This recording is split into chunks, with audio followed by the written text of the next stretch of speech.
U.S. foreign policy in the Western Balkans. It's very timely and very high visibility issue. First of all, I want to say my name is Tanya Domi. I teach here at the Harriman Institute, North Balkan Studies program. I want to wish everybody in Europe watching us, welcome them to the program too. We've promoted this quite widespread on social media. So good afternoon from the Harriman Institute in New York City. My name is Tanya Domi, and I do teach in our Balkan Studies program. The Harriman Institute at Columbia University is one of the world's leading academic institutions in the study of Russia, Eurasia, and East Central Europe.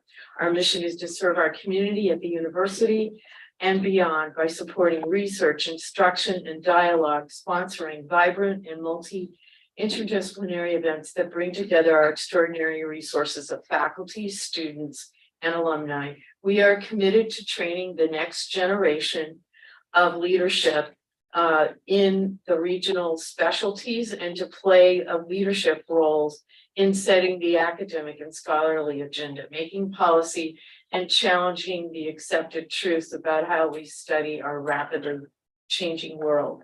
We are also here at Harriman, a training ground and intellectual home for many prominent scholars and specialists on the Balkans, and the Harriman Institute fulfills this mission, as you can see today, by bringing in some of the top experts in the field to talk about foreign policy of the United States towards the region.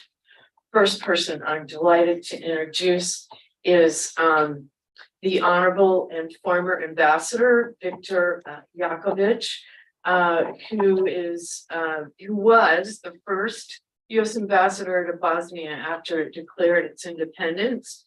He's the CEO of Jackovich International. It's a commercial enterprise founded in 2004 in the United States. He is also active in Euro-Atlantic policy associations and has served as a senior advisor to American and European companies. I urge people to go to the website for his full resume. Second person I would like to introduce is Ralph Bajrović, to my far right, who is the Vice President of the U.S.-Europe Alliance in Washington, D.C. and a fellow at the Foreign Policy Research Institute. He's a former Minister of Energy, Industry, and Mining in the Federation Government of Bosnia and Herzegovina.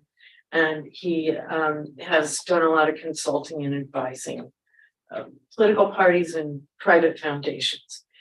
And in the middle, not least but not last, is Erol, is my friend. Erol Avdović is an award-winning journalist from Sarajevo for the last 30 years, has been a permanent correspondent at the United Nations for some of the most prominent media in Bosnia and Herzegovina. Among other things, he was also chief UN and US correspondent for the Zagreb daily paper, Vjesnik and Jutarnji List, and a columnist for the Croatian weekly Nacional. So I could welcome all of our panelists. We'll start with Ambassador Jackovich, who will make opening remarks. Well, thank you. I want to thank, first of all, Professor Dr. Tanya Domi for the invitation to come to New York City and to talk to you here at Columbia University's Harriman Institute. And I'm especially pleased to be here with some real experts on Bosnia and on the Balkans, Reuf Bajrović and Erol Avdović. If I start with just a few minutes of talking about the region, I look at the states of the region and they're very, very different. When we say Western Balkans, we're really talking primarily about former Yugoslavia and the states that have emerged from former Yugoslavia. They're very, very different. I think we can say that they've had a relatively short period of time with grappling with Euro-Atlantic governance standards. And sometimes this means that they're heavy on the rhetoric, but not so good on the practice side. There are, among some of these governments, appeals to nationalism, appeals to populism, which is part of their perception of defending their own national interests. The challenge for the Euro-Atlantic community, the challenge for the United States, is that these are new states that must be eventually integrated into the Euro-Atlantic community, the European Union, and for some of them, not all, NATO. And it's very difficult to deal with this fragmented area. Difficult in terms of foreign policy, difficult in terms of foreign investment. If you think of outside investors coming to the region and having to deal with this now fragmented situation, it's very challenging. US foreign policy dynamics in the region, they're very interesting, sometimes perplexing. I no longer work for the United States government, so I'm speaking here as a private citizen in a private capacity. There have been long periods of absence, inattention, inactivity towards the Western Balkans from the United States, punctuated by sporadic episodes of engagement. One of those was during the Dayton period and the Dayton process in Bosnia and Herzegovina. And we may be witnessing one now, where there is a renewed sense of urgency about finding a solution, if possible, between Serbia and Kosovo. But this is also spurred by the Ukraine crisis, the idea that, well, we haven't done this earlier, maybe we should have, but now there's this newfound urgency that with the Ukraine crisis, something must be done in Southeastern Europe. The United States basically, I think, can be said to be seeking stability in the region, seeking stability, seeking governments that have pro-Western, pro-US stances. And this sometimes leads us to what some perceive as a pragmatic compromise with our democratic standards. I think I see over the last decades of American policy a obsession, I would call it almost, with among some American policymakers about ethnic issues in the Balkans. There are definitely, it's true, there are ethnic issues in the Balkans. It's unavoidable. But many Americans in policymaking positions have tried to erect and construct governance structures around an ethnic computation or an ethnic calculation of one country or another. I have in mind here one of the premises of the Dayton Accords, which is that Bosnia is best governed by a political sharing of power among the three major nationalities, with mention on occasion sometimes of the others. I have in mind also the Z4 plan in Croatia, which did not succeed and was never implemented. But the Z4 plan in the 1990s was official US policy. It would have divided Croatian territory between Serbian enclaves and Croatian enclaves. As I said, it did not succeed. And now today we have government officials who are insistent upon the Kosovar government that it must form something called an association of municipalities and districts with Serbian majority. This looks to many people like the beginnings of a Republika Srpska, but in Kosovo. There is a focus on the power centers by US policy today. The power centers, I mean, Belgrade, Tirana, and to a certain extent, Zagreb. The neuralgic points in the Balkans are the ones that have always been there. If we look at them in order, and not in any particular order, but I start with Serbia. Serbia being heavily dependent upon Russia, particularly for energy. Serbia wanting to carve out a policy between East and West, in many ways a legacy of the non-aligned movement during Tito's Yugoslavia. And its dilemma about how to approach the cross-border issues with co-nationals living in neighboring states, which is, of course, a great concern to those neighboring states. Kosovo itself engaged at the moment in negotiations with Serbia, led by the European Union and supported by the United States. These probably will not result in anything palpable in the near future, but they are ongoing. Bosnia and Herzegovina, unfortunately, a dysfunctional state.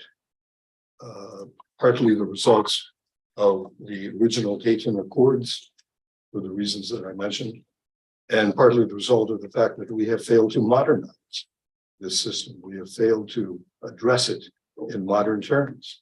It's 27 years old. We have failed to update it or even perhaps replace it. Moldova, as a neuralgic point in the Balkans, a divided state between Transnistria in the east and Moldova proper and the rest of the country, only recently getting attention. Again, it was the beneficiary of inactivity and attention from the West and from the United States primarily. And now, all of a sudden, the EU declares that along with Bosnia, it will be a candidate state for membership in the European Union. This is again a product of what's happening in Ukraine. And finally, Montenegro. Montenegro with its, I would say, multifaceted ethnic identity issues, and with a government that currently finds itself vulnerable in many respects to Serbian inroads and Russian.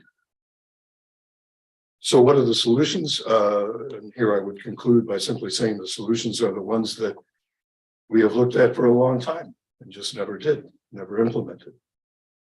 There should be support for a rapid and vigorous integration of the Western Balkan states into Euro-Atlantic institutions, primarily the European Union, but also NATO. We can no longer look at this only as merit-based membership, but there's a new political imperative facing us in Europe. And also support for full and straightforward democracy without becoming entangled in ethnic issues that we look at and say, this is somehow going to be the basis of a governance structure. Full and straightforward democracy in Bosnia, in Kosovo, everywhere. Thank you. Thank you, sir. Erol. Thank you. Thank you, Tanya. It's really, again, a full pleasure to be here. And thank you for everything that you've done so far for only these past 30 years or so. So, Ambassador Jackovich, I'm honored to be with you today in this panel and with this distinguished gentleman from Sarajevo, my great and old pal, Mr. Bajrović. So I would actually start with at the point where you finished, Ambassador, and would simply say, and I would rather read few talking points, and then when Tanya gives me a floor again, I will participate as much as she allows me. Anyhow, the two most important things for Bosnia and Herzegovina remain the accession, membership to NATO and European Union, as Ambassador said, not only for Bosnia and Herzegovina, but for the region, except Serbia, because so far is refusing to do so. But we will wait and see.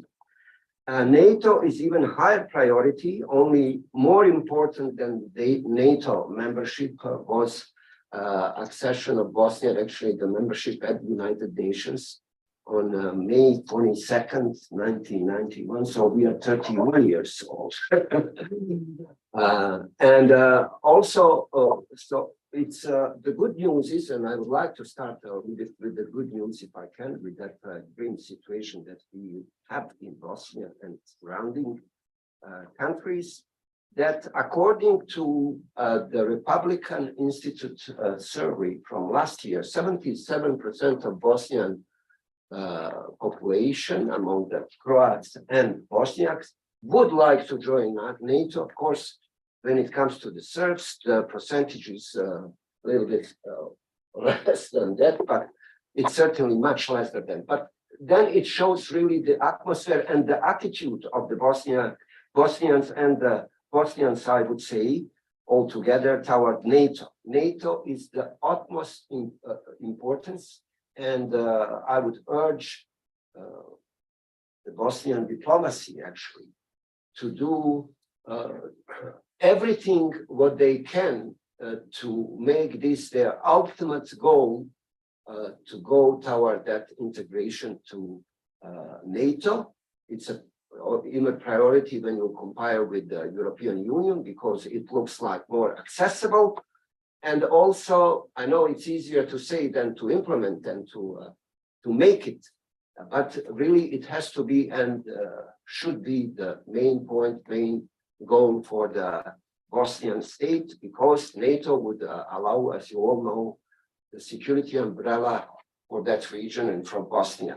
Now, recalling history, geography implies history, and we have that history that we have to remember what has happened in Bosnia, and of course in Croatia, Kosovo, Montenegro, even parts of Montenegro, North Macedonia.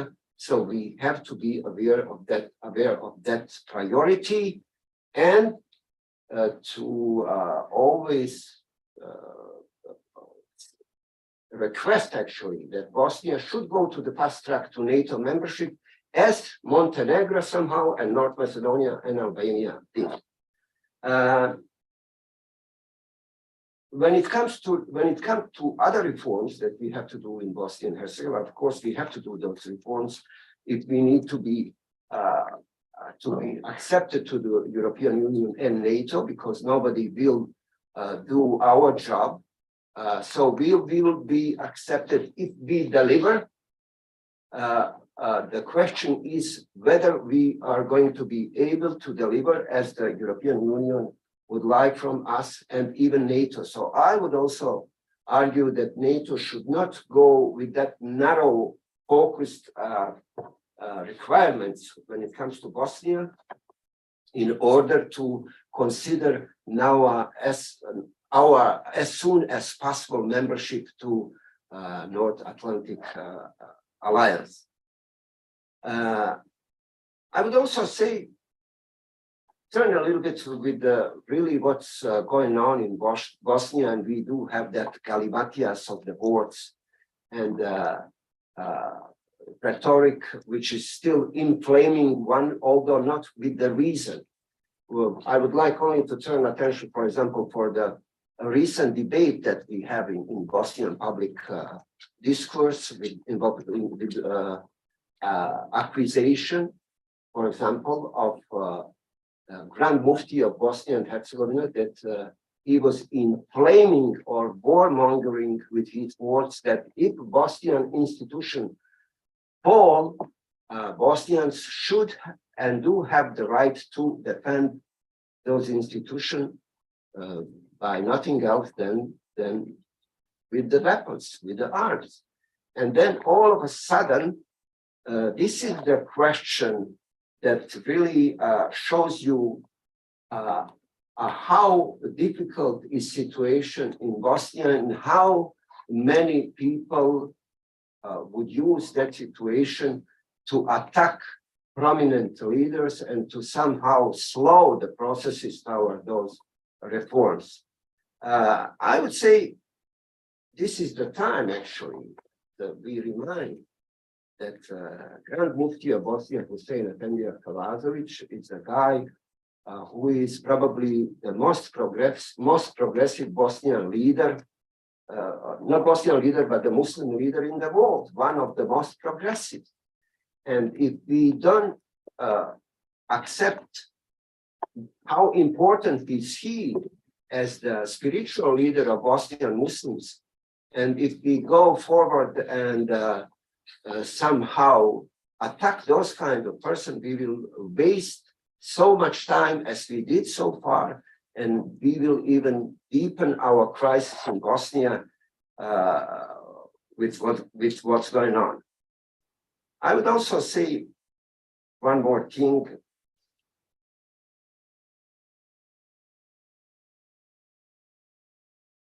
So I would also say that I agree that this is the new phase of Bosnian political crisis. And that new phase of Bosnian political crisis began when we got the new guy in the town, Mr. Christian Schmidt, on August 2021.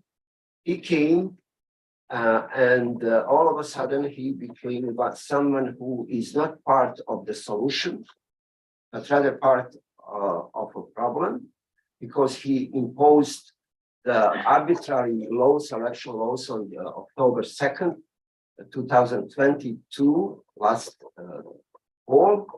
And now we have a new phase of political crisis in Bosnia and Herzegovina that is developing in the wrong direction, I would say.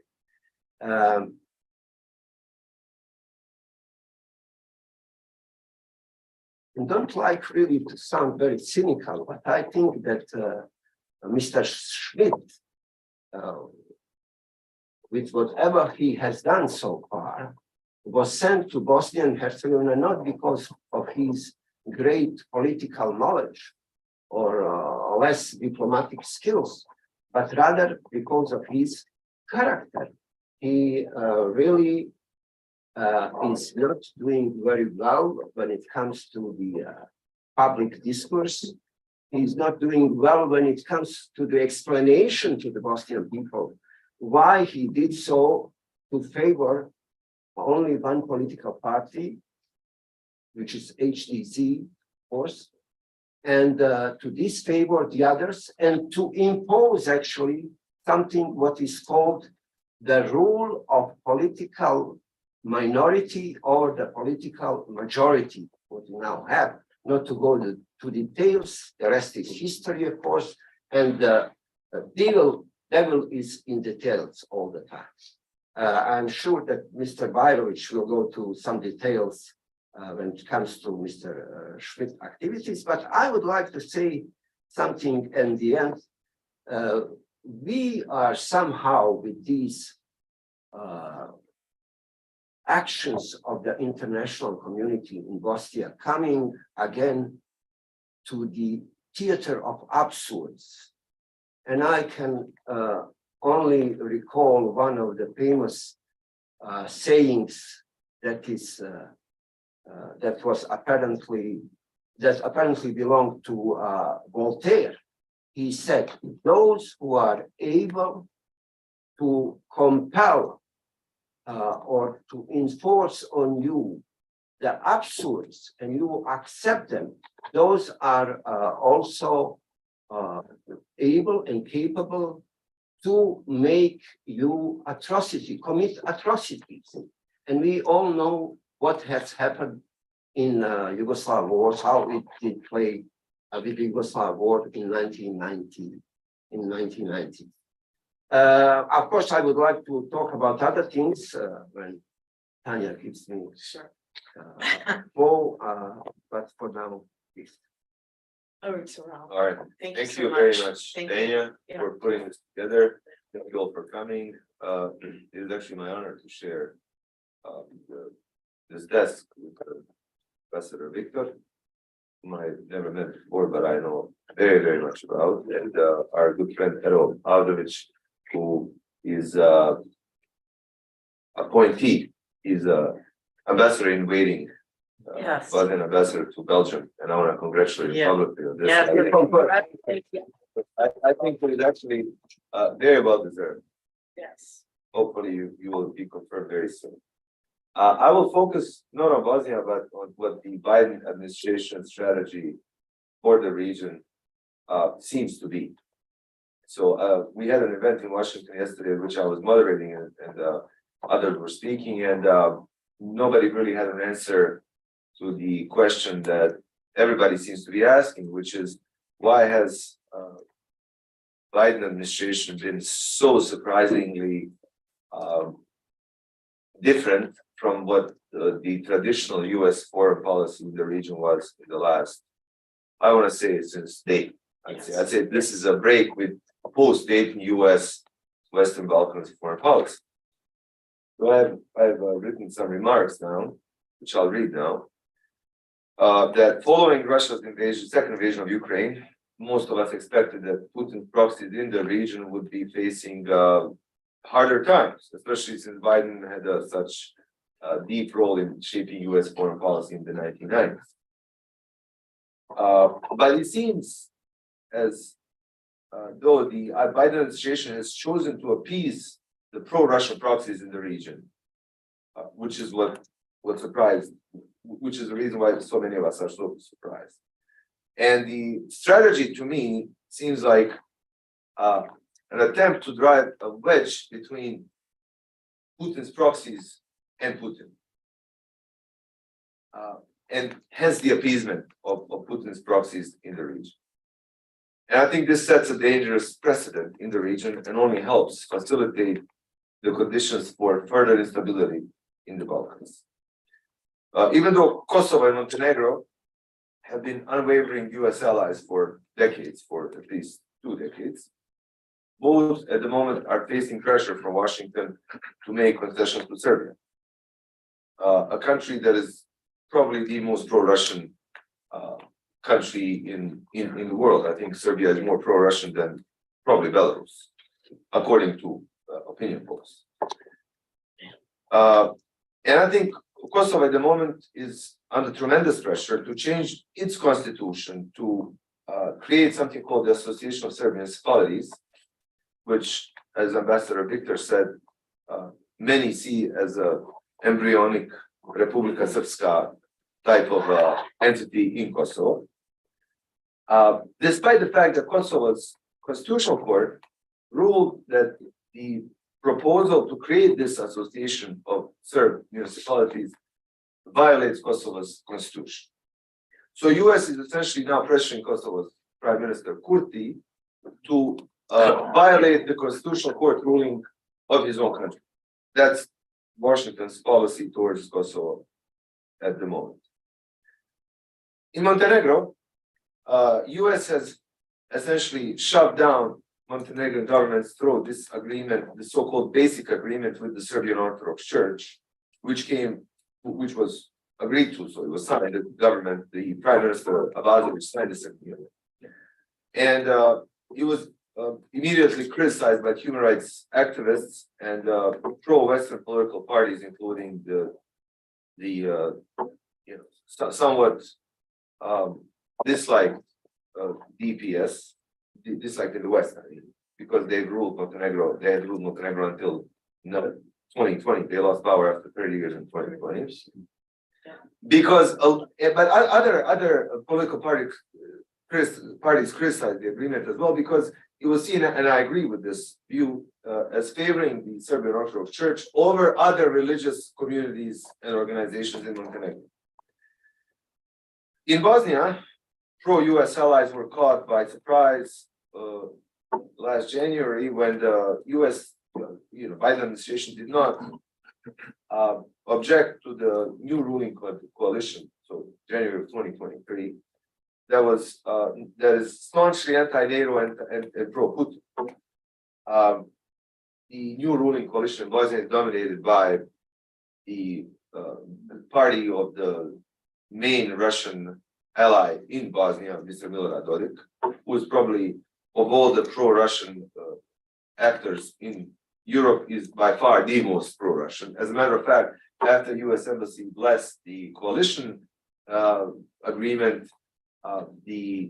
Dodik awarded Mr. Putin a Medal of Honor very publicly in a very interesting ceremony. Yet the US agrees and thinks that this ruling coalition is a step forward, which begs the question of why.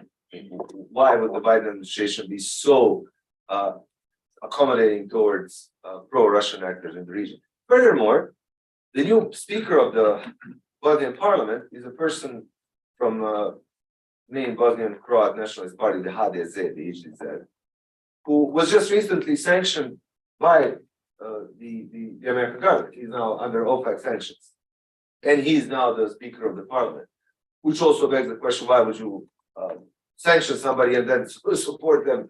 Create the conditions for them to be in a key position, essentially leading the Parliament. So there is a change in U.S. policy in the region. There's zero doubt about that. There's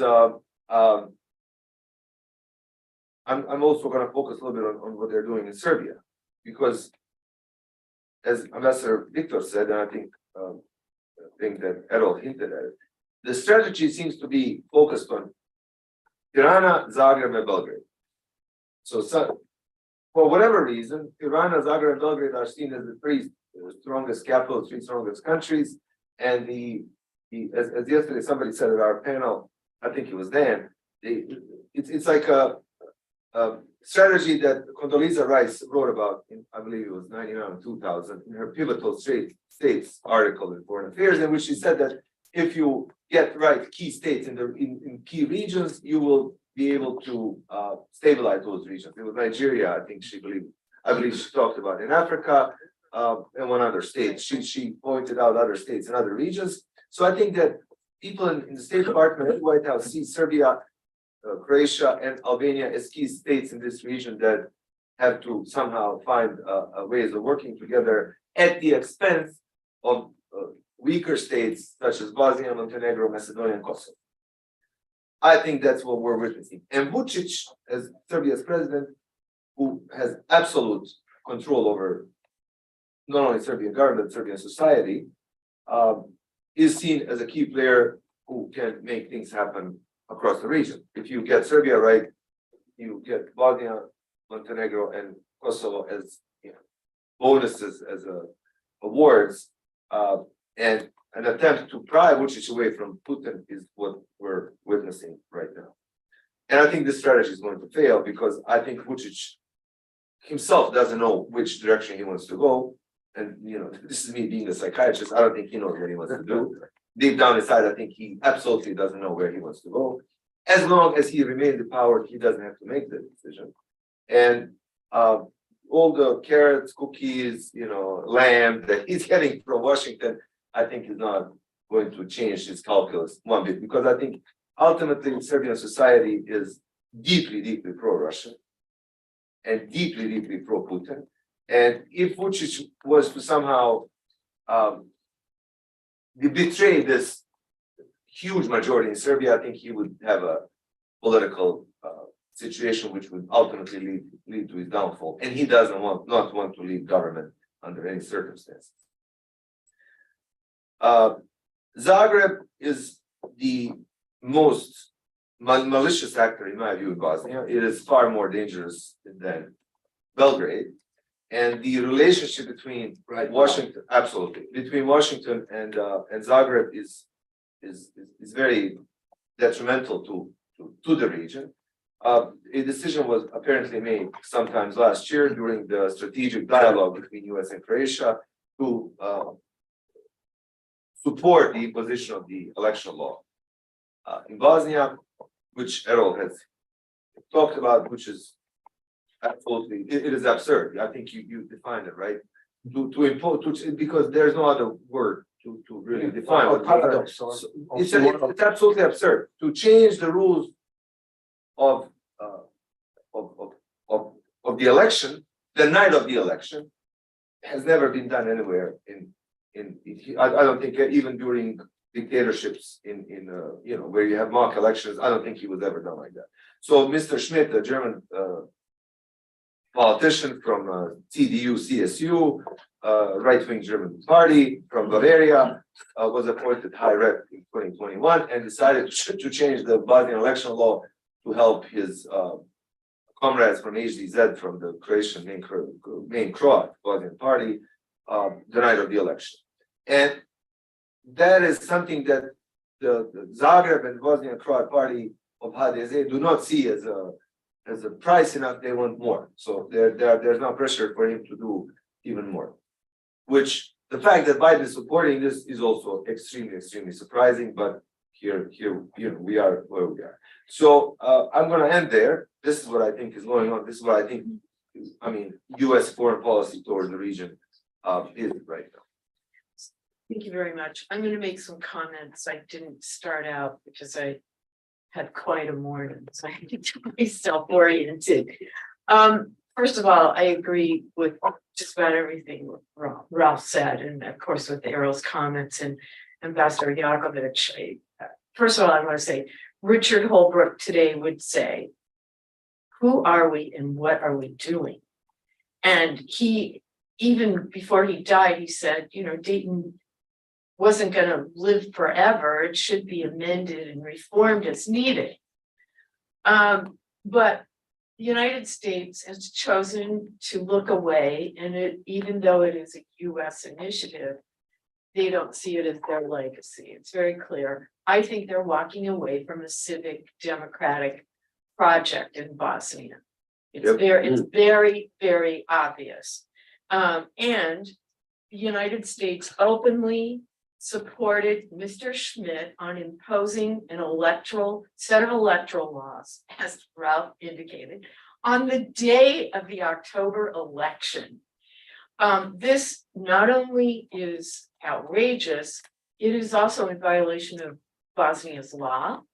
And you cannot change the laws the same year of an election. And according to the Venice Commission, an esteemed EU institution, you can't even change the electoral laws the year before because people have to prepare for elections. And I continue to say that this is one of the most outrageous things that has happened because there isn't anything more fundamental to democracy than casting one's ballot. And on the night of, was it October 10th? No, October 2nd. Second, sorry, thank you. He changed the laws. And the outcome of the laws are in effect now. It is an unbelievable, I consider it to be like 1952 viceroy, like a British viceroy in India, imposing in a manner that is so undemocratic. The other thing that really disturbs me the most about US foreign policy right now in the region, as described by everybody up here, is that we have forsaken our basic values of democracy, rule of law, and human rights. We have chosen to violate those in the quest to cut a deal with some of the worst people in the region. Now, what kind of message does that send to NGO organizations that are working on human rights and democracy? What kind of message does that send to journalists? What kind of message does that send to people about the future of the region? I actually believe and argue that US policy has they've lost the Bosnians in the streets. They've lost Democrats, small d Democrats in Belgrade, many people who are human rights lawyers, that are advocates for Democracy 101, that are working at like the Youth Initiative for Human Rights, really great organizations. They're leaving.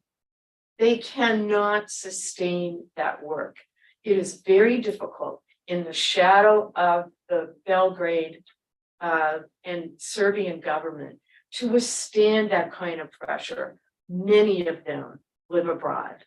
They've gone to graduate school outside of the country. They live in Stockholm. I know someone who lives in Baghdad working for IOM, who's a human rights lawyer from Belgrade. This is what we're dealing with. This is what the United States is undercutting through these actions that are deeply anti-democratic. And that bothers me the most. And that's why I said when I spoke to the Circle 99 group in February 19th, that we're just basically cutting the ground out from underneath all these people. And US foreign policy is upside down. This is a new generation of diplomats. I think they're not as sophisticated. I mean, they're not only not sophisticated, it just feels like realpolitik in all the worst case scenarios that you can imagine. Let's cut a deal. Let's extrapolate. Let's get out of here. Let's leave this to these ethnic, like as you've said, Ambassador. Everything gets dumbed down to ethnicity.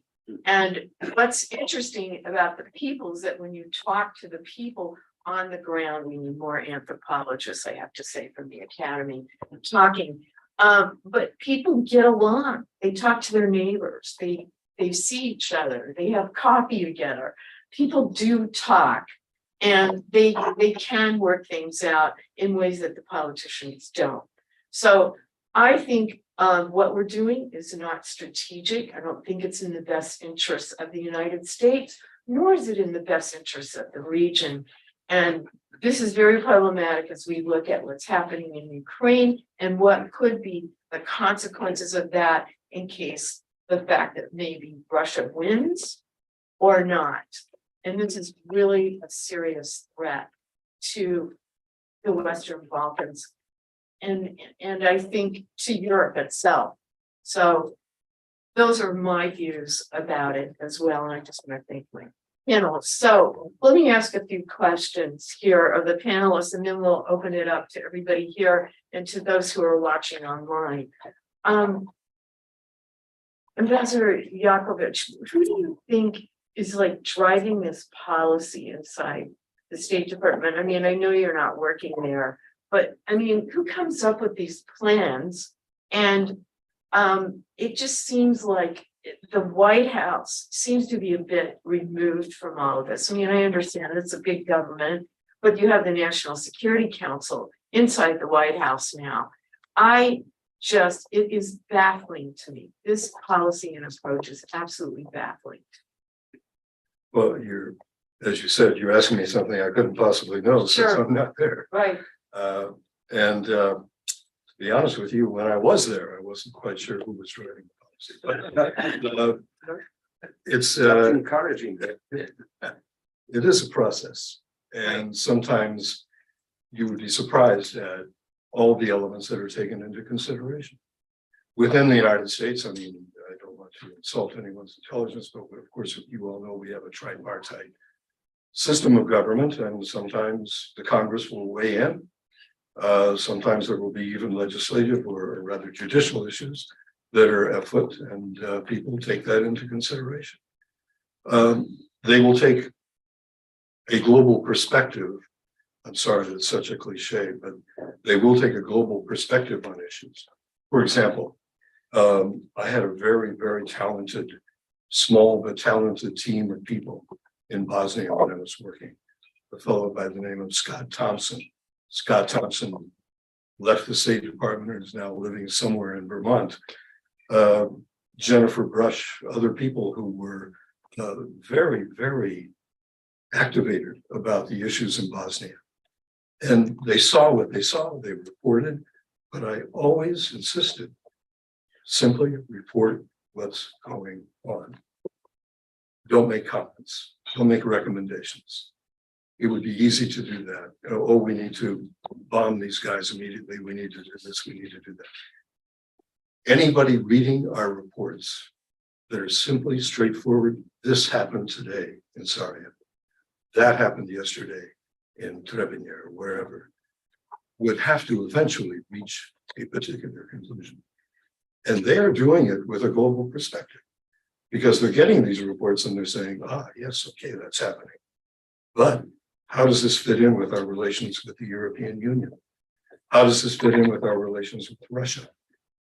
And at that time, I'm talking about the early 1990s, we're talking about a unipolar world, essentially. We're talking about a United States that could say, here's what we are going to do. And the we eventually meant the international community. The United States doesn't have that position anymore. If we convened an international conference on Bosnia to revise the Dayton Accords, who would come there? Would the Chinese come? Would the Russians come?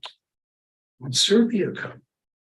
And Republika Srpska, as part of Bosnia, they would say, wait a minute, what are we talking about here? We're happy with the current Dayton Accords. Our interpretation, our idiosyncratic interpretation of them, we're quite happy with it.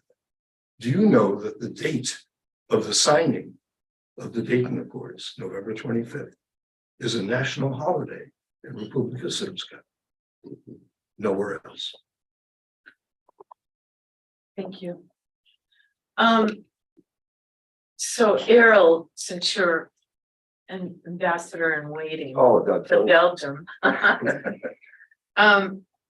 what about the EU? What are they doing? And how, I mean, we know in Bosnia, but I mean strategically on the region with the United States, how is the EU trying to push forward on democracy? And I mean, given the representative in Sarajevo, I have big concerns. You have right to be concerned. All of us have a right to be concerned because we have a negative experience. You know, that one of the mistakes of the several US administration, I would say, ambassador, is that they left the things with the EU, because you we did have some things moving forward in Bosnia. I don't know whether you agree, because you are more than I am at the Bosnia, at the ground. When Americans led, the EU would have followed and should have followed. But now, for a long period of time, it was a vacuum, actually. And Ambassador is right. He mentioned that time when the world was in the unipolar moment of the American unipolar moment. Of course, now it's a different situation. It was the time, I remember, because I'm coming from media and that background, when the Security Council was, when CNN was pronounced as 16th member of the Security Council by Madeleine Albright, because we did have, and you mentioned that you have all this right information on the ground, probably competing with the media at the time. I'm not sure that without American leadership, EU will be capable or is capable still, because as the things developed, and we know that United States, America is the most Eurocentric country, but the things went to different direction. Europeans have that, I would not say imagination, but dreams to have their own security, even own military forces. Of course, they have their own economic interest. China is there. China is the most important economic partner for EU, as is the most important economic trade partner for United States, and vice versa. So I'm not sure, first of all, I'm not sure that I'm able to answer to that question, because it's such complex, and to be honest with you, I'm going to be only bilateral ambassador in the kingdom of Belgium, but anyhow, Sure. if I cover, but anyhow, put aside that really, EU is a lame duck without Americans, number one. Number two, Americans are not what they used to be in 1990s with the unipolar moment. And to be honest, I'm of those who are reading some books, recognizing that Americans did spend their time in the meantime in pretty much triumphalism after the Berlin Wall, and they didn't deal very well in the Eastern Europe, I would say, especially Western Balkans. I'm sorry, not saying now in the wake of Ukrainian war about Baltic states, etc., but Western Balkans. And number three, everything depends on how the situation in Ukraine really will go on, because it's a major problem. Nothing is the same like it was before February 24th last year. Okay, so Ralph, you and I agree that Vucic would never invade Kosovo with KFOR with the NATO reinforcement. We think that's really probably the strongest deterrent in the region. Why is it that those of us who talk about this quite a bit, about NATO, the fact that we've asked for a brigade level reinforcement in Bosnia, about 5,000 troops, like an infantry maneuver brigade, which could protect Bosnia, like if you situated it in part of it in Brčko, and maybe bring some of it down to Sarajevo and other key areas. First of all, I mean, I totally agree. We're no longer a unipolar leader in the world, without a doubt. But when we don't exert our leadership, when we don't act, like for example, on NATO in this case, in the region, we're leaving things on the side of the road by omission, and we are failing to lead in a responsible manner, in my view. So about NATO, and let's just look down the road at as this Ukraine war continues. all these plausible situations may change and shift depending on who wins or not in the Ukraine war. So what is the US, what kind of options do you think are in play here as we look at the situation?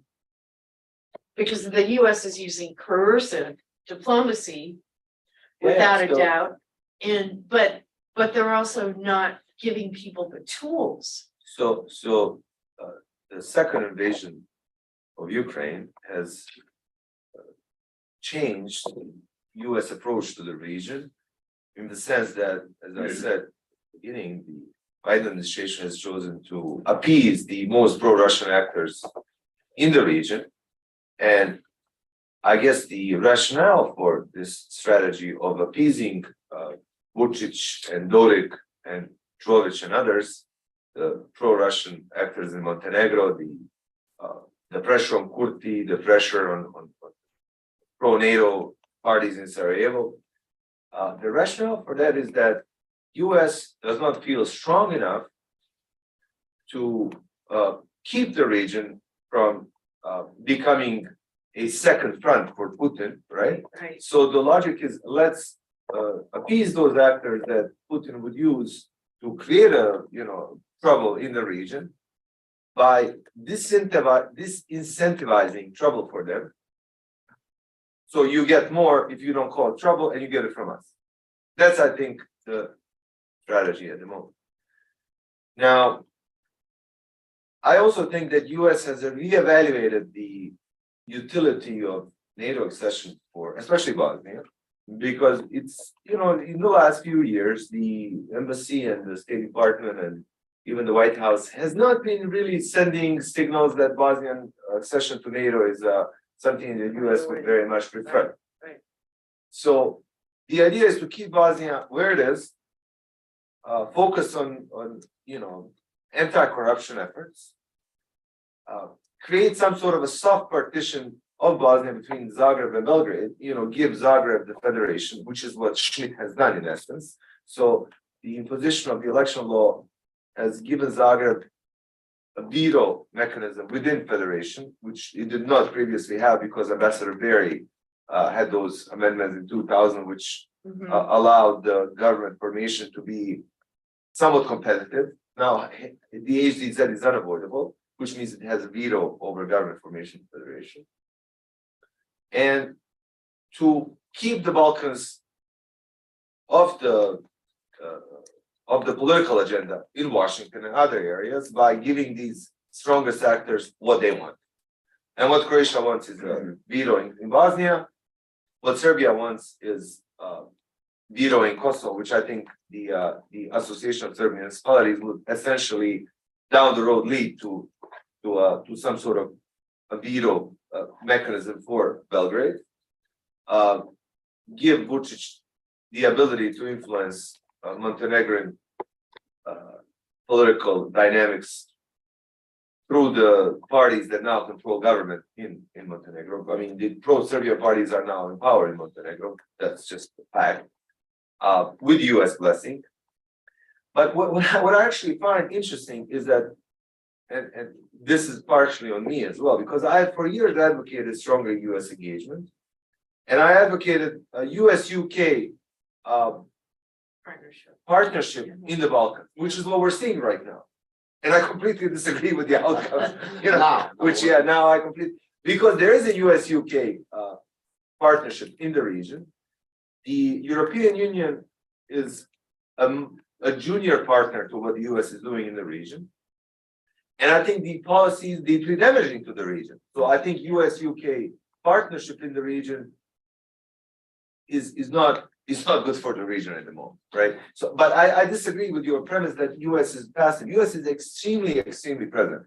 This is the most interventionist US administration since, I'd say, since 1999. By the way. Yeah, they're very, very, very interested, and they're interested in keeping the region stable. And this is the strategy that I think they're pursuing is a stabilization, it's a status quo strategy, in essence. Well, I think it's treading water. That's what I think. No, it's, well, I mean, treading what, it's keeping the region off the agenda, that's what it is. And the actors that get, you know, left behind as a result of that, well, too bad for them. They're small nations. I mean, there's what, 400,000 Montenegrins, there's 2 million Kosovars at best, there's what, I mean, 2 million Bosniaks. It's small, the lesser, Right. smaller nations as they see them who cannot oppose this deal between Zagreb, Belgrade, Washington, London, and you know, whoever else, I mean, potentially Berlin as well. Because Schmidt does not speak for official Berlin right now because you have a new government. But the fact is that the German Greens, which run the foreign ministry, and the SPD, which run the chancellor's office, have not actively opposed this. I mean, they have sort of, you know, the European Parliament members, the Bundestag members, they have said things that do not support what Schmidt did. But in reality, there's no active opposition to what the US is doing in the region, because they're afraid of having to take ownership. If US says, okay, now we'll quit, why don't you try to do something? They don't want to do anything either, right? So this is I think where we are right now. I think NATO accession is not in the cards for Bosnia, not because Bosnia can't do it, but because US does not really want, because they think they'll be, first of all, it's a new commitment. And you see with Biden, there's one theme that we see in the last 2 years, which is I think Biden wants to get US out of many commitments. Hence the withdrawal from Afghanistan, Absolutely. has this appeasement strategy in the Balkans. We see it in other areas as well. And you know, if you go to Washington and talk to people on the Hill, there's a lot of frustration about what Biden is doing in Ukraine too. I mean, Biden is not only in Ukraine. There is no, you know, the attackers are still being withheld from the Ukrainians. F-16s are being withheld from Ukrainians. A lot of ammunition is really not being given to Ukrainians that could be given because US now has low ammo. Yeah. You're talking about this rather traditional division between interventionism and isolation in the American society, not just in Washington, in the American society. If you go to the American people and ask them what we should be doing, well, I guess we're doing that in 2024. And we will find out. Absolutely. And you may be surprised at the results. Oh, yeah. For a long time, we looked at the Balkans, I think, again, defined as former Yugoslavia, mainly, as being a region that in any case is surrounded by NATO and EU states. So we have time to develop this over time. When you say we have time, it means, well, some of you are students, you're given 2 months to do a paper. And for the first month, you say, well, I'm not going to work on it now. Why should I work on it now? And then all of a sudden, the library is closed for reconstruction. And You get sick with something, or flu or something, and the next thing you know, you have 1 week to do this paper that you had 2 months to do. It's kind of like that with US policy in the Balkans. We could have done something more earlier. We were complacent. They're surrounded anyway. And ceding to the Europeans, you know, there were a couple of things that went into that calculus, I believe. One is that the United States got involved in this war on terrorism, and the fact that we were involved in Iraq and Afghanistan. And the other part of it is, this is a part of Europe. It's Southeastern Europe. It's the Balkans. The Europeans should take charge. They should have the priority. They should be leading this. Of course, we will help, but we've already done a lot. If you ask the average American citizen in, I don't know, Missouri or Montana. Des Moines. Thank you, Des Moines. Indiana. We're Indiana. You ask them about Bosnia. You know, what did we do in Bosnia? Oh, yes, we had 20,000 troops there. We bombed the Serbs, and we did an agreement at Dayton. What more do we want to do? What more do you want us to do? Didn't our government do already as much as it can do? This would be the average American citizen. And you tie that in with this dynamism between interventionism and isolationism in American society. And you have a real problem. It comes down to the education of the people in the United States, in the European Union, and on the ground. Education of the people, the higher the level of education, the more understanding there is for the globality of everything we're doing and the fact that foreign policy makes sense. That's fair enough. Yes, that will be on the agenda in 2024, I'm sure. Also, it's incumbent upon the president to educate the public about what we're doing and why we're doing it. Nonetheless, there's a lot of people from former Yugoslavia living in this country, you know, here in New York City, in Astoria, in Utica, St. Louis, Jacksonville. We've got people all over the country, Chicago, and they are talking to their members in some members of Congress. And this is a point I've made that if you want to put some pressure on the Biden policy, you need to go to the Hill and you need to talk to the Hill. So that is part of what could happen, but it's got to be organized and it's got to be, you know, orchestrated. So why don't we now open this up to questions or comments? And when you ask the question, please identify yourself and your affiliation.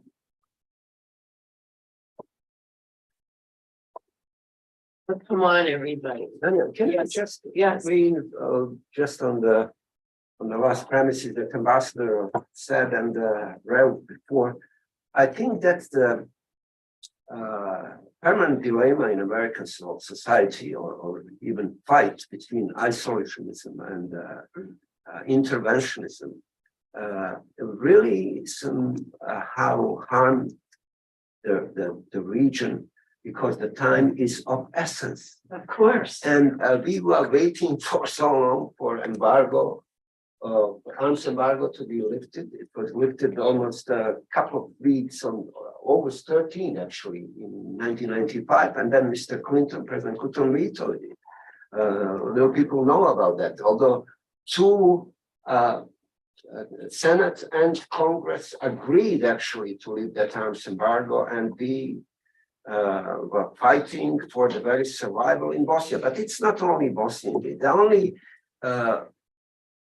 The only time, I would say, where the Americans were fast enough to intervene was in Kosovo in 1999. And then they prevented what could have been in Kosovo and what already has happened in Bosnia. I mean, in Srebrenica, genocide. And this now the problem is, as Reuf mentioned, the appeasement. Appeasement, somehow as a permanent student of history and real politics that you mentioned, I somehow can understand where from is coming that appeasement and why, because of Russia. They don't like to spend, I mean, Americans don't like to spend full energy to beat somebody on the tail. If we consider that Mr. Dodik is tail, and even the part of Serbia is tail, but the main dragon is in Moscow, is Russia. Well, But I cannot accept it. I cannot justify. I don't think the main dragon is in Moscow. The main dragon is in Beijing. Oh, okay. And this is what a lot of people in Washington are saying, that the attention being given to the problem in Ukraine distracts Washington from the upcoming big challenge of the very powerful dragon that is Beijing. And you have how many heads?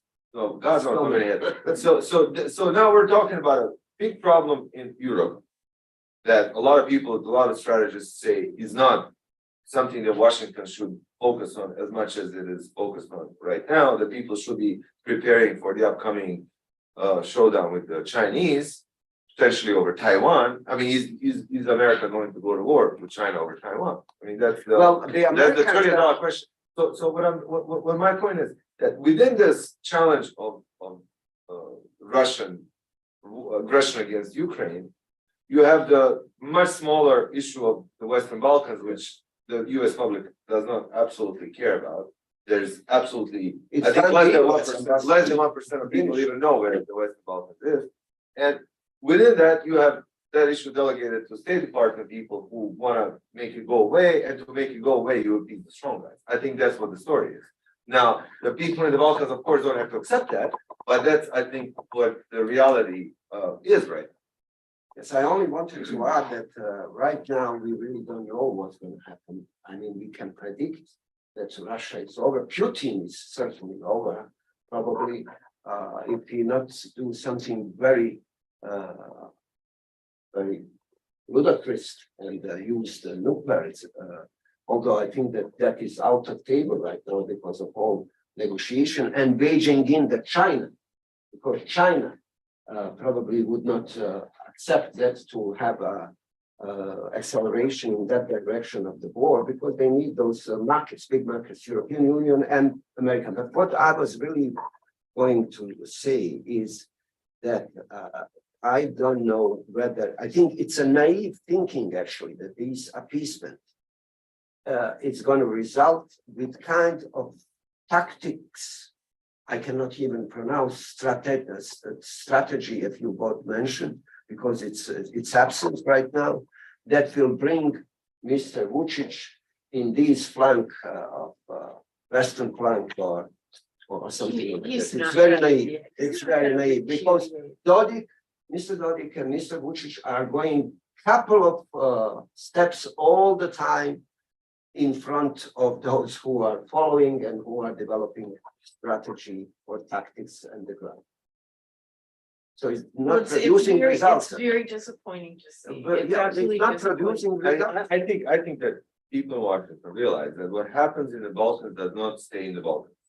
Balkans is the opposite of Vegas, right?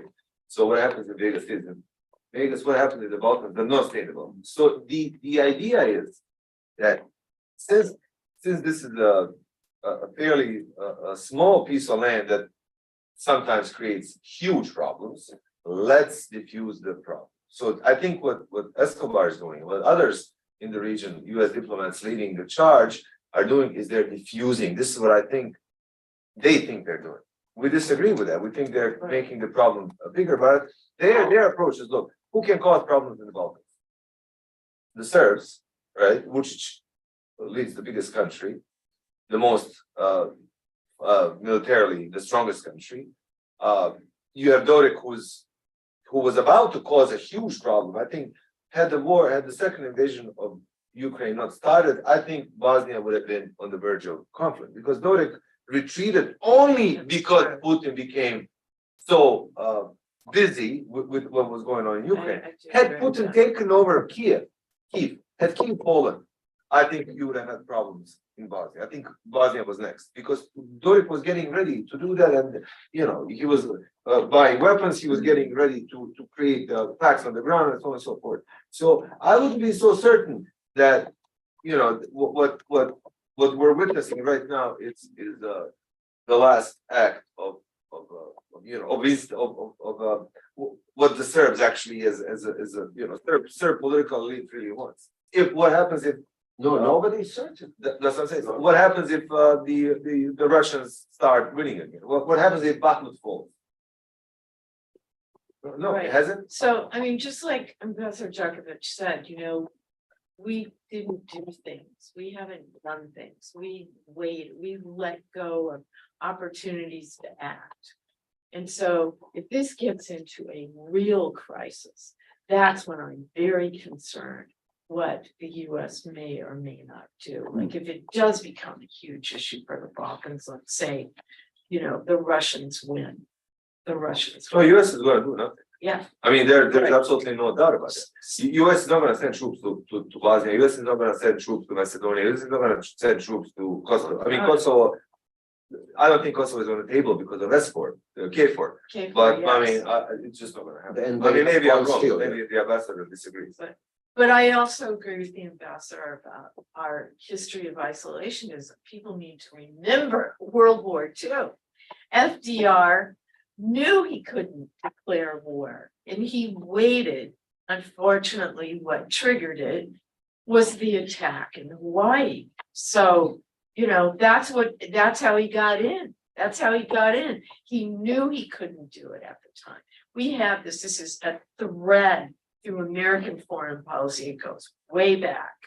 And I think that's probably World War II is probably one of the great indicators of how long we. I believe you have a question. Okay, I'm ready. I think by now, I think we're done talking up here and let's have questions and comments. First of all, thank you for your great analysis. It's great to hear all your comments and different perspectives regarding the region. I'm Aleksandar Vucic, by the way. I'm a scholar at Harriman Institute. I'm from Turkey, but my family is actually migrated from Balkans to Istanbul, so I'm kind of affiliated to the region.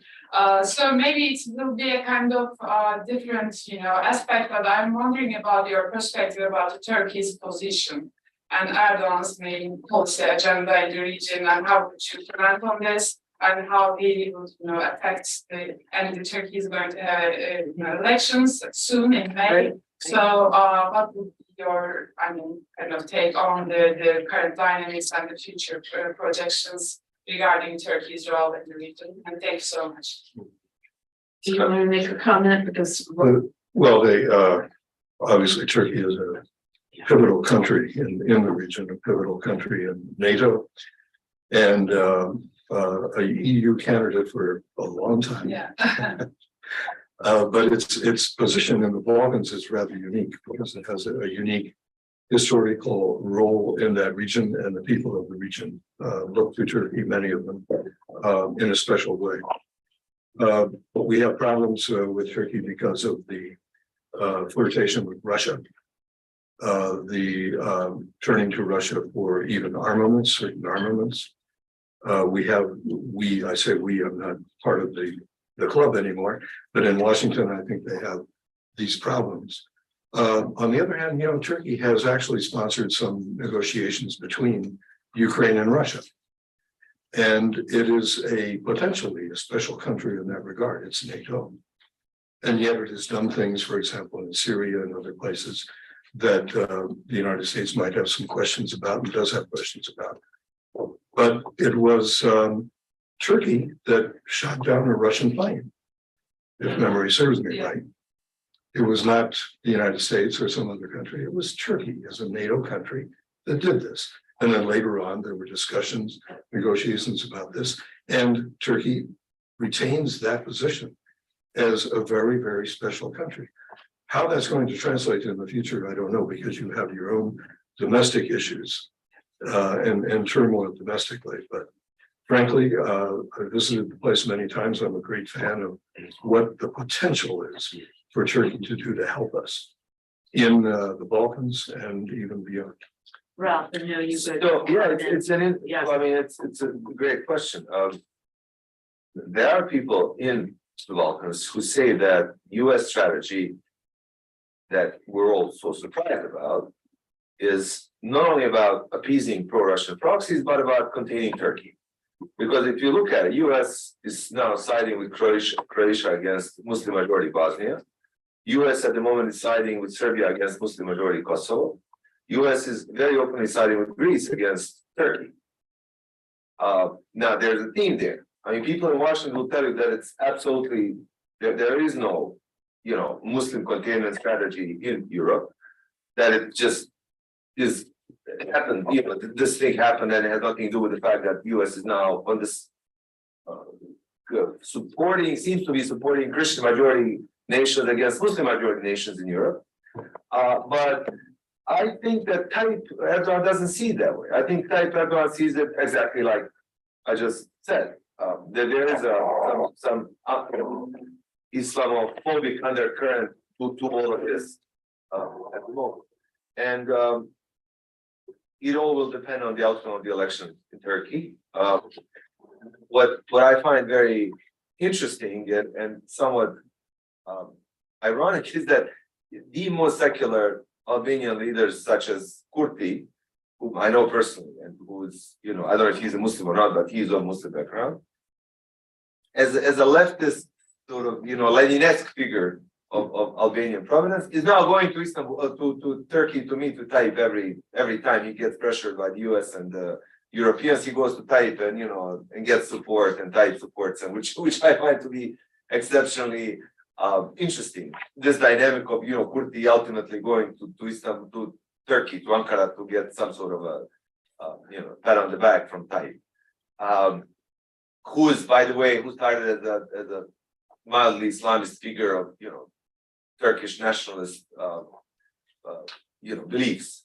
So, same thing happened in Bosnia, of course. You have now Komšić, who is a Bosnian Croat leader, who's a Exactly. moderate Bosnian Croat leader, going to Tayyip Exactly. to get some sort of support and insight, because Turkey is as you said, pivotal state, a huge nation, which always has more knowledge and information than.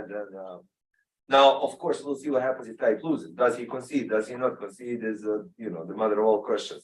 But should he win, I think Turkey will have a stronger hand in the Balkans with the Muslim majority populations as a result of what the US has done in the last year and a half. Because I think there's more of because Balkan Muslim population, Albanians and Bosnians, there's this uneasiness about their Muslim identity. It's built into the social and cultural fabric, especially among Albanians, who, this is not something they want to talk about, right? If you make them, Albanians in Kosovo, not in but Macedonia. make them feel pretty uncomfortable. I mean, I go to, it's something, a lot of people think that Albanianness is the first, is more important than any other identity, and that Muslim part of the Albanian nation is not something that, is not decisive or important at all, right? And people feel threatened, and, you'll often get responses that are not very, they just don't, a lot of people don't like to talk about the fact that 80% of Albanians are Muslim, or, are Muslim origin, right? And it happens in Bosnia as well, oftentimes, but much less than it does with Albanians in general. So now, with pressure that Kurti is facing, the pressure that Bosnia is facing, I think Turkey's hand is much stronger, despite the fact that Turkey is in a weaker position now than it was 10, 15 years ago, right? But I think Ukraine, the second Russian invasion of Ukraine has strengthened Turkey's hand even vis-a-vis the US, right? Because of the grain deal, because of the Montreux Convention, the fact that Turkey does control the access to Black Sea, which is now frontline, right? Should, for example, the Americans give attackers to the Ukrainians, what happens if the bridge between Crimea and land is brought down? Because if the Ukrainians get attackers, the bridge is going down for sure. And what happens then? Turkey has an even stronger hand. And what a lot of people actually in Sarajevo were saying, I'll end there, and then a lot of secularists, which I find to be very ironic, they were hoping that Tayyip would include Bosnian election law in the Finland-Sweden invoice, the Sweden NATO invoice, right? That was which I found to be very funny. I mean, you don't like Tayyip, you don't like he's Islamist, but now you're hoping that Tayyip is going to save you because it would be better probably if he would have included request for Bosnia to be speed up on the path to NATO. Yeah. But I mean, so I'll end there. So and it's the seculars in Bosnia who were hoping for this. Same with secular, ultra secular Kurti, who now has Tayyip as a who? No, but Erdogan now is the man. I mean, he represents Turkey. You can't. It's unavoidable, right? About you think Kılıçdaroğlu wouldn't be different? You think?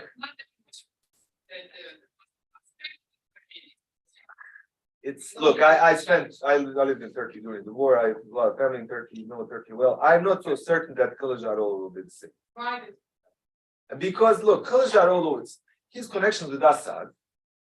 Kılıçdaroğlu is PHP is pretty, and this whole Assad Russia angle is something that I'm not so sure about. I mean, that's a different subject now. But yeah, of course, we can discuss it later. But I think that the new government will build up a new kind of, going back to all roots of the Turkey's foreign policy. So it will cover the Balkans. Whatever what, whatever how. So I don't think that the kind of revisionist strategy for the new government they can. maybe you're right. I mean, we can only We have a speculate. couple of comments from the online audience. This is from Scott Thompson. What about the supposed conditions for closing down the office of the High Representative? Is there a deliberate process underway to fulfill them? How else might BIH be able to regain full sovereignty and control over its destiny? That's the first comment and questions. And the second one, is from Safet Ali Spahic. Do you know him? You guys know? him? Yeah.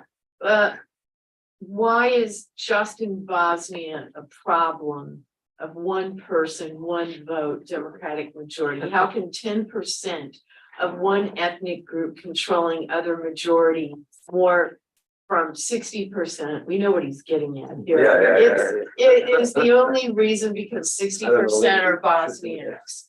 Okay, so who wants to take Scott Maybe. Thompson? Scott Thompson is the person I That's mentioned. listen, yeah, that's he's in He Vermont. must be online. He's in Vermont. Is he? Is that where? Well, you said that's where you. Yeah. Sorry. Okay, you respond. Well, that's on the OHR. I'm not familiar with all the details about OHR. You have to look at who wants the OHR to continue and who does not.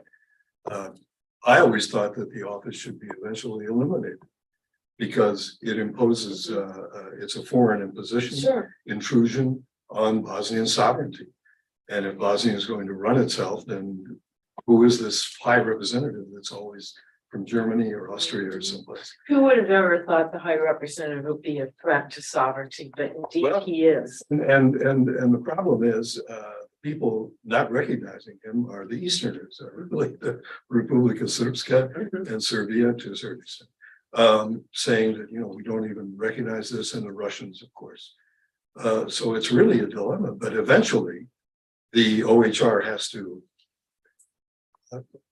expire, it has to take its course. But Safet Ali Spahic's question is a rather interesting one. And I have to say, one man, one vote. There are plenty of countries, some of them in the immediate region, that have ethnic issues, that have an ethnic dynamic. Romania, Belgium. Thank you. Romania, with its Transylvanian, Hungarian minority. Who is the president of Romania? The president of Romania is a German. He's a Romanian, but he's of German nationality. Nobody in Romania thinks about this beyond the fact that it's a novelty. It's a curiosity. He ran for office and he won. He was the best person and he won the presidential election. He's a German. But nobody thinks about this in Romania. Or look at, Montenegro, Latvia, all these other countries.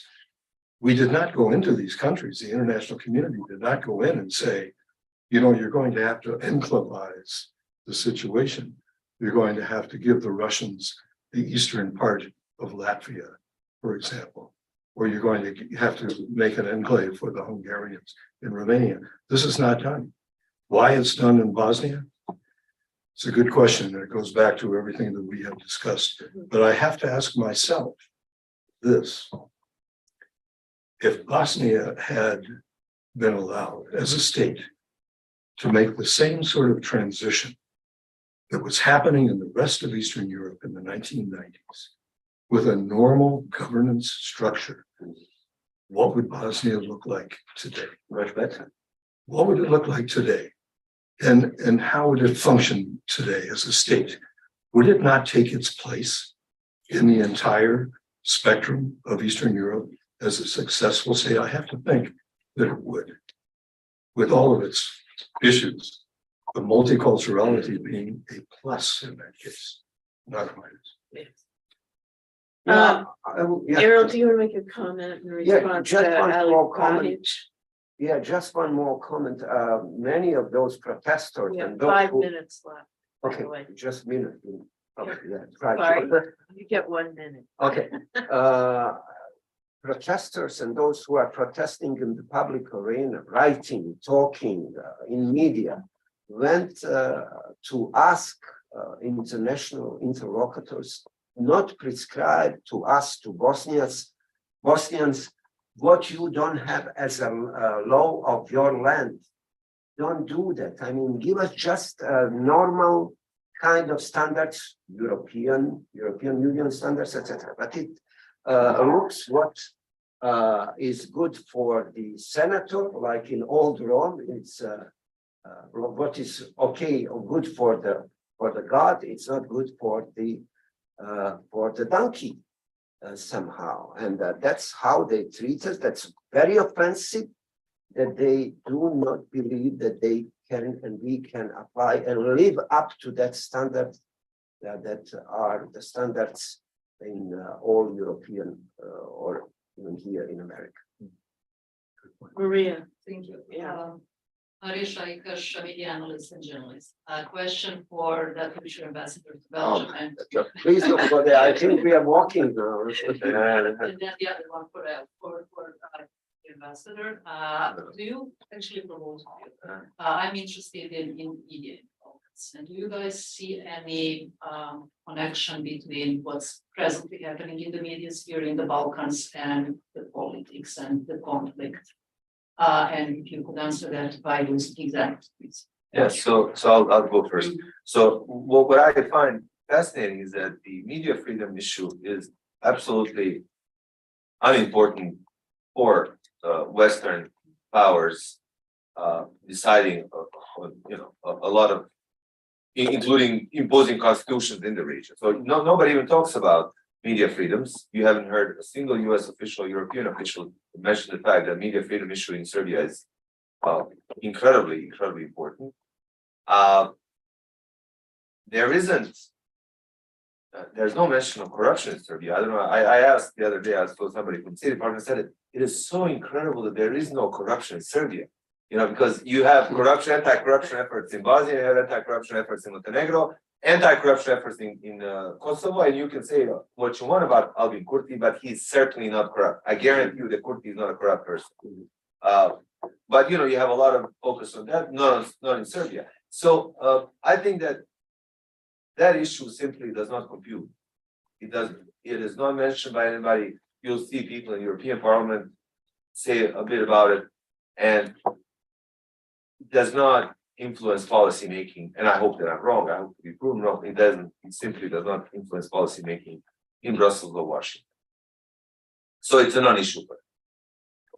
For Bosnia, it's very important. As you know, one of the 14 conditions after we got the status, EU status, that number 12 is freedom of media, advancing in that direction. However, what is going on in Serbia is going on with the international interlocutors, is going on with Bosnia. Actually, what I do not like very much in Bosnia, that you have those cohorts that are somehow coming as a project from, unfortunately, some non-governmental organization. They are going after people with a vulgar language, and certainly I will not put it in the framework on the media freedoms, etc. Media freedom is something else, or probably I'm coming from that times when CNN was 16th member of the UN Security Council.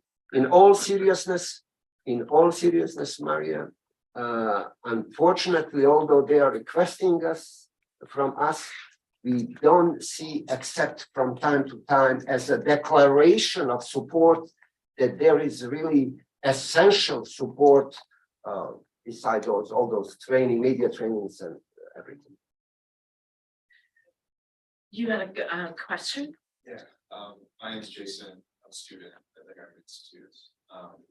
And you mentioned that Milorad Dodik is transparently pro-Russian, super pro-Russian, and Vucic seems more ambivalent, or he's not openly saying what sides he's taking. Is that not the case? Somehow, but can I go? Well, my full question is, I was wondering if there's a political disconnect between Dodik and Vucic. No, it's not, I would say. That they are working in concert, as they say in America. They sometimes play good cop, bad cop, and that's a long time game. As you see, while Vucic is looking for the exit strategy after this deal, not deal, but as European He didn't sign the deal. There's no deal. So he refused to sign it. He's in but There is no deal. No, I mean, they were trying to get him to sign. I'm not saying deal.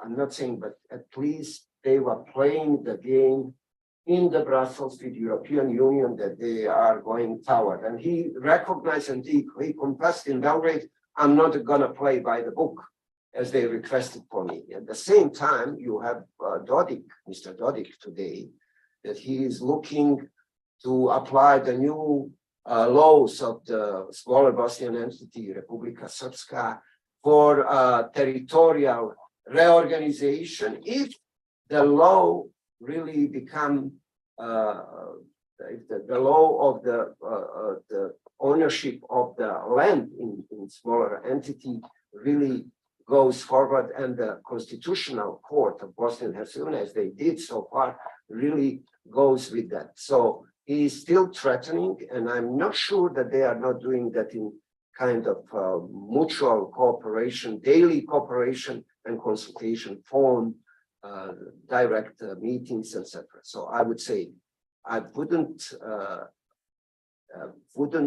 make total equity sign between them, because Vucic is more now pragmatic. He got huge money from European Union, 600 million euros for building the railway to the southern part of Serbia from Belgrade to Niš. They are expecting more than 4 billion euros cheap money also. So he has some advantages or some incentives to do a little bit differently, to show difference. But at the essence, I don't think that there is a difference at all. No, Yeah, it's good that I he's disagree correct. completely with Erol, so it's not good to agree. Very good. I completely disagree. I think that Vucic's game is absolutely based on getting everything that he can from Brussels, Washington, That's what I said. Beijing, and so on. And but I don't think he genuinely is any different. I think there's a sign of equality between him and Dodik. I think him and Dodik are one and the same. It's a strategy of, as you said, good cop, bad cop, but I don't think that it's something that is forced upon them. I think that they're fully in cooperation. That it's Vucic is a good guy, so if you talk to him, you'll get Dodik as a prize. Hence, you have to talk to Vucic because he's normal. Dodik is crazy, so let's talk to Vucic. He'll deliver Dodik for us. And in reality, He's more moderate. Kind yeah, of but guy. he's not. In reality, it's just it's a ruse, Yeah. for the. And also, I just want to say about what Ralph said about what he wants, what Vucic wants. He needs money. He Yes. absolutely has to have money. So he's cutting deals with China, and he absolutely is relying on EU money without a doubt. And he is as pro-Russian as the day is long. If you go to Belgrade, you could buy 10,000 t-shirts with Putin. Putin's face is everywhere in Belgrade.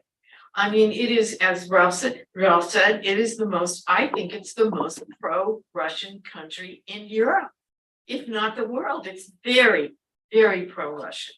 And he's going to go to Brussels when it suits his interests, and he's going to deal make with Washington when it suits his interests, and he's going to go to Moscow and do the same. As a matter of fact, he frequently, after he gets elected, he flies to Moscow to consult with Mr. Putin about his next cabinet. I mean, Serbia has not introduced sanctions on Russia.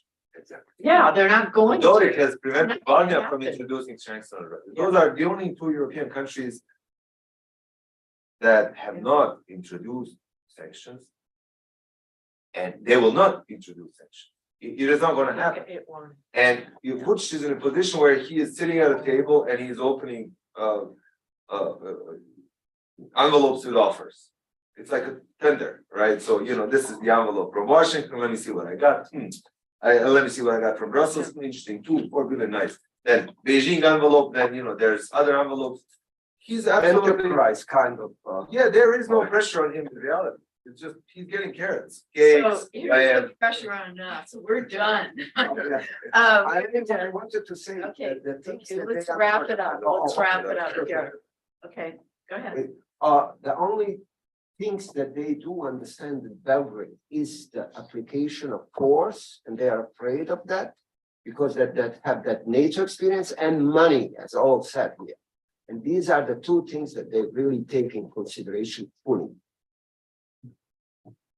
I agree, and I think that's the last word, and if anybody wants to talk to our panelists here, we can do that, Thank you, Daniel. Thank you very much. I want to thank everybody. It was a great. It